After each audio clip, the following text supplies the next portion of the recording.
Mais on ne peut pas se lever comme ça là de beau matin, 3-4 personnes, et ils viennent pour informer le chef de l'État que c'est eux qui sont chargés désormais de piloter le patronat unifié. Regardez, c'est un grand pas en avant que nous voulons faire. Il faut que les bases de ce que nous voulons faire là soient en accord parti, que toutes les 4 patronales, les 4 soient d'accord, d'avis, pour participer à cette présentation qui a été faite devant le chef de l'État. Alors, je déclare ici que c'était une déclaration unilatérale et que nous ne sommes pas concernés, et c'est pourquoi nous désapprouvons et nous demandons à ce que le chef de l'État en tienne compte. Et nous attendons de faire de la Guinée, depuis le 5 septembre passé, que nous soyons unis et nous soyons tous embarqués et dans la même conviction pour construire ce beau pays. Merci. Les fédérations, même nous avons 41 fédérations au sein de notre patronat. Regardez. Bonjour monsieur. Bonjour. Présentez-vous s'il vous plaît. Monsieur Djabassi Cheikh Mohamed, vice-président du patronat guinéen CNP en Europe. Donc aujourd'hui, quel est votre regard, vous qui êtes en Europe, quel est le regard de ce que cette déchirure qui est en train de se passer entre les acteurs du syndicat? Le regard que je vois dans mon pays, que j'aime bien, ça me fait du mal, parce qu'aujourd'hui, quand on dit un patronat, le patronat d'abord est apolitique. Normalement, la politique ne doit pas se mêler des patronats. Et je vois qu'aujourd'hui, dans mon pays, il y a 4 patronats. Et je peux vous informer que le seul patronat reconnu actuellement en Europe, c'est le patronat de M. Habib Al. Parce que nous avons eu à rencontrer tous les patronats européens, nous avons eu à rencontrer les membres du gouvernement de la France, comme M. Xavier Michon, Serge Degalé, l'ex-premier ministre Jean-Pierre Raffarin. Nous avons beaucoup travaillé. Aujourd'hui, nous sommes le seul pays en Afrique de l'Ouest qui a son bureau sur les Champs-Élysées, qui représente la Guinée comme le patronat. Et je ne vois pas quel est le problème qui pose en Guinée par rapport à les déchirures là entre les patronats. Merci. Le CNP Guinée informe l'opinion nationale et internationale qu'il n'est pas solidaire des déclarations faites le vendredi 14 janvier 2022 devant le chef de l'État au nom d'un patronat unifié. En effet, nous constatons avec regret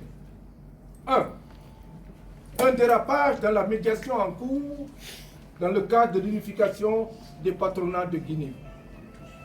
2. L'exclusion du CNP Guinée, unique composante démocratiquement élue et capable d'engager notre institution patronale sur la base des principes fondamentaux qui régissent les organisations syndicales patronales dans la proposition transmise au président de la transition. Nous adhérons aux idéaux du CNRD de refondation, de rassemblement pour le développement. Le CNP Guinée, dirigé par El Hadj Mohamed Habib Anne, est composé de 48 fédérations patronales actives à date. Nous avons également développé des partenariats de travail avec plusieurs institutions internationales dans le cadre de la promotion du secteur privé guinéen. Nous avons également mobilisé plusieurs investisseurs pour financer des grands projets en Guinée, notamment dans les mines, l'agriculture, le transport et l'assainissement. Nous voulons à cette occasion rappeler que la Guinée a, depuis 1959, ratifié les conventions 87 et 98 de l'Organisation internationale du travail à Genève.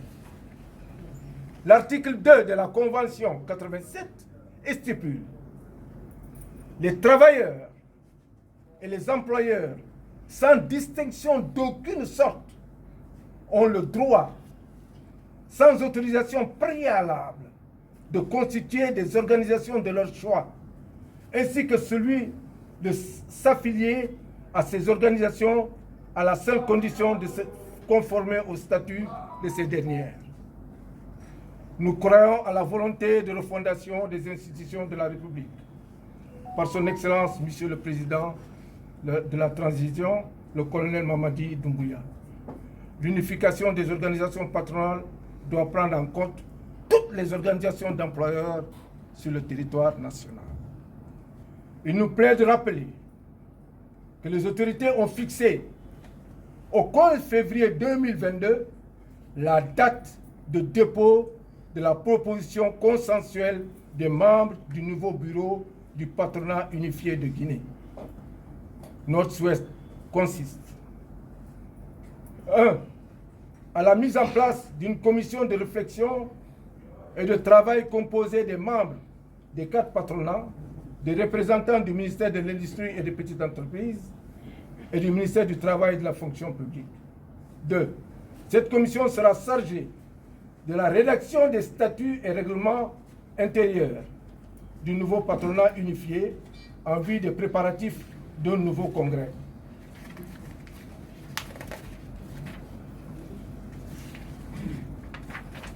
Le CNP Guinée réaffirme sa volonté de participer à la vie sociale et économique de la Guinée. Voilà pourquoi nous rejetons la déclaration du vendredi 14 janvier 2022. Vive le CNP Guinée, vive la Guinée, fait à Conakry le 15 janvier 2022, le Bureau exécutif national. L'opportunité d'exprimer à son Excellence au Palais du Peuple, j'ai moi-même sollicité qu'il y ait une restructuration au niveau du secteur privé guinéen.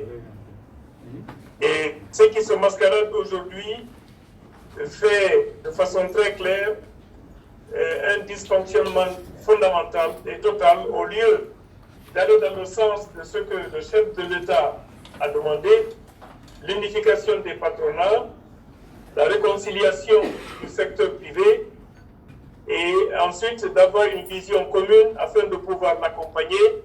Ce n'est pas ce qui se fait. Et vraiment, le désordre. À ce jour, je m'aperçois que le CNP Guinée, le Conseil national du patronat guinéen, que j'ai l'insigne honneur de présider depuis l'élection, le congrès électif au Palais du Peuple, et que cette entité a été mise en marche et écartée complètement du trio qui existe de l'autre côté. Et c'est cette tendance qui continue et est en train d'utiliser d'intoxiquer aujourd'hui les médias pour dire qu'ils prennent la tête du patronat guinéen, un patronat qui est un patronat unique, qui n'est même pas encore dans un cadre juridique légal, mais qui exprime la volonté du chef de l'État, converge vers cette vision noble et responsable. Je voudrais moi personnellement demander à tous ceux qui sont là ici présents, le secteur privé guinéen, nos amis du patronat, tous, de respecter la volonté du chef de l'État et de l'équipe qui l'accompagne. Parce que par cette voie, on peut arriver à bâtir des grandes entreprises dans la paix. Mais lorsque déjà, ceux qui sont en train de travailler, comme j'avais demandé en recommandation, de ne pas instrumentaliser le secteur privé guinéen et de ne pas le politiser, et je m'aperçois vraiment à vive allure que c'est ce qui commence et c'est ce qui continue. Ce qui veut dire qu'à ce jour, la scission est totale. Nous n'acceptons pas qu'il y ait un choix sans nous et qu'on nous dise voilà ce qui a été choisi, alors que nous sommes des représentants d'employeurs. Les entités relatives au secteur du patronat, ce sont les fédérations patronales membres par la suite d'un congrès électif qui ont la qualité d'élire un président et un bureau exécutif. On ne désigne pas comme ça de façon fictive un président et on prend les médias, on va dans les médias partout pour dire voilà, nous sommes les présidents du patronat. Je pense que cette vision doit s'arrêter et que de façon consensuelle, comme l'a exigé, l'a demandé, l'a instruit son Excellence, Monsieur le Président de la République, que chacun fasse offense à soi-même, que tout le monde se retrouve, que les gens parlent autour de la table. J'ai dit, nous sommes des Guinéens, nous sommes tous des frères. Le patronat n'est pas une entité privée ou personnelle.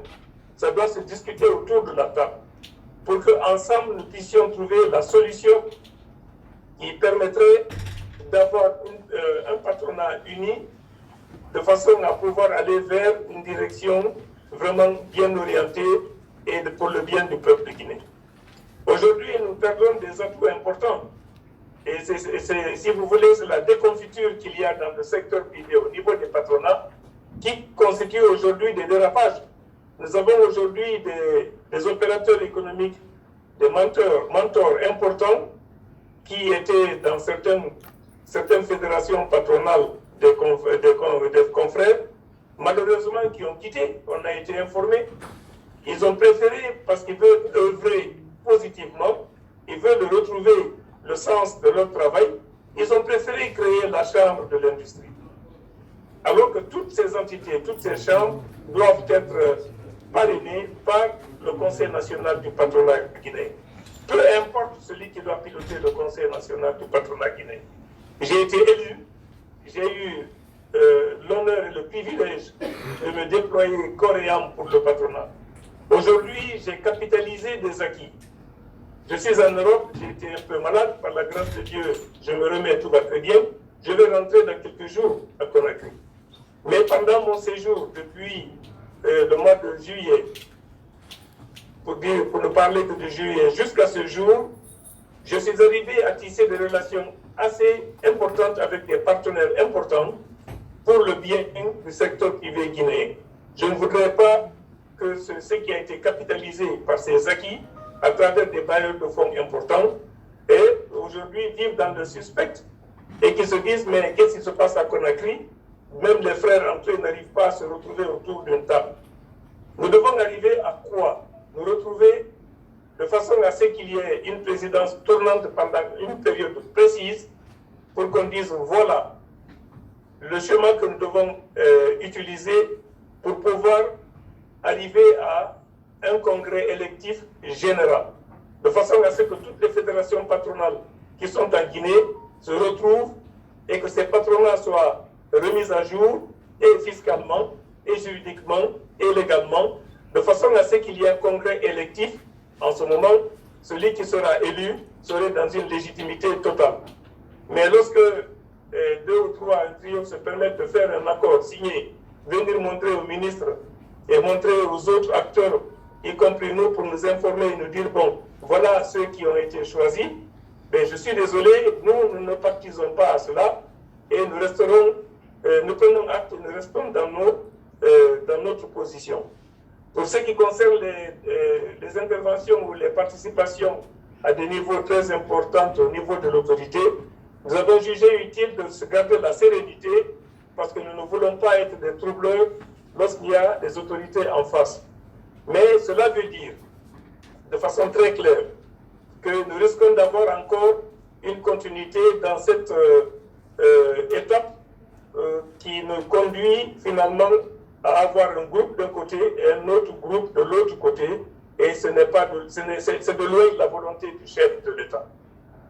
À ce jour, je souhaite vivement que tout le monde accepte et nous interpellons vraiment l'autorité pour que des mesures correctives soient toujours prises de façon à pouvoir orienter positivement les acteurs du secteur privé et les cadres de l'administration qui sont en train de jouer la médiation. C'est une médiation.